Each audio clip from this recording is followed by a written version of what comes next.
বেশ কয়েকদিন বাপের বাড়িতে আরামে কাটিয়ে আসার পর শ্বশুর বাড়িতে এসে কি আর কাজ করতে ইচ্ছে করে বলুন তো? আমার তো একদম করে না। 2-3 দিন আমার তো ওই বাড়ির কথা মনে পড়ে পড়ে কান্না করি, আর এই যে একটু বসে থাকি, আবার শুয়ে থাকি, এই করে করে কাটিয়ে দিই। কিন্তু এবার আর সে মন খারাপ করে বসে থাকতেও পারিনি, আর মন খারাপ করে যে কান্নাকাটি করব সেটাও করিনি।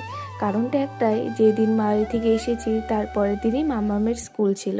তো স্কুল থাকলে তো জানিনি আমার ডিউটি একদম আলাদাই থাকে। সকাল সকাল উঠতে হয়, নিজের কাজকর্ম সেরে মামামকে রেডি করাতে হয়। এর ফাঁকে এবছর আর আমার মন খারাপের প্রশ্নই উঠেনি যে মন খারাপ করে থাকবো, কাজ করব না।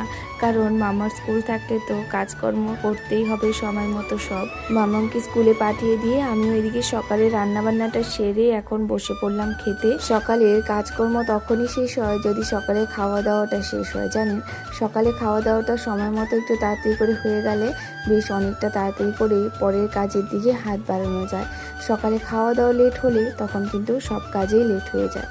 আর যেহেতু বর্মশাই সকাল সকালই চলে যায়, বাবারও একটা সময় আছে, সেই সময়ে খাওয়া দাওয়ার হয়, তো সেই সময় মতো করি বলে আমাদের কাজগুলো অনেকটা তাড়াতাড়ি সকাল সকাল হয়ে যায়। মা চাটা খেয়ে এইদিকে আমারও দুপুরের রান্নাবান্নার জন্য সব কিছু রেডি করে দিচ্ছিল। আজকে রান্নাবান্নাগুলো একদম সিম্পল ছিল। আজকে পটল পাতুরি করব।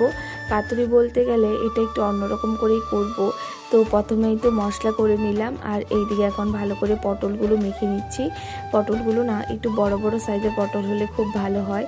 তো এদিকে পটলগুলো ভালো করে লবণ হলুদ দিয়ে মেখে তারপর কিন্তু এদিকে এখন কড়াইয়ের মধ্যে একটু তেল দিয়ে তারপর দিয়ে দিলাম এদিকে কিন্তু পেঁয়াজ, আর তারপর এখন দিলাম পটলগুলো। এই পটল পাতুরিটা খেতে খুব ভালো লাগে, একটু অন্যরকমেরই হয়। এই ডাল ভাতের সঙ্গে এই পটল পাতুরি একবার বানিয়ে খাবেন আপনারা, খুব ভালো হয়। মশলার মধ্যে কিন্তু লঙ্কা, ধনে গুঁড়ো, জিরের গুঁড়ো দিয়েছিলাম, আর তেমন একটা কিছুই দিইনি। হালকা করে নামানোর আগে একটু চিনি দিয়ে দিয়েছিলাম। এই তরকারিটা না একটু মিষ্টি মিষ্টি হলে ভালো হয়। যেহেতু বাবার সুগার আছে সেই জন্য কিন্তু আমরা খুব কমই মিষ্টি খাই ঘরে, কোনো তরকারিতে তেমন একটা মিষ্টি দিই না। কিন্তু আজকে অল্প সামান্য একটু দিয়ে দিয়েছিলাম হালকা একটু মিষ্টি করার জন্য।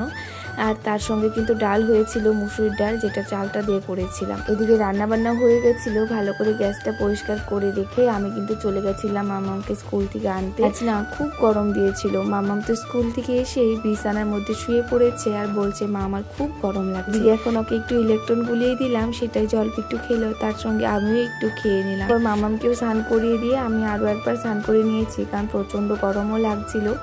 এদিকে স্নান করে তারপর মামাকে খাইয়ে দিয়ে ওকে ঘুম পাড়িয়ে দেবো। আচ্ছা, আজকে তাহলে আসি। সবাই ভালো থাকবে, সুস্থ থাকবেন। আবার আসবো নতুন একটা ভিডিও নিয়ে। রাধে রাধে, বাই।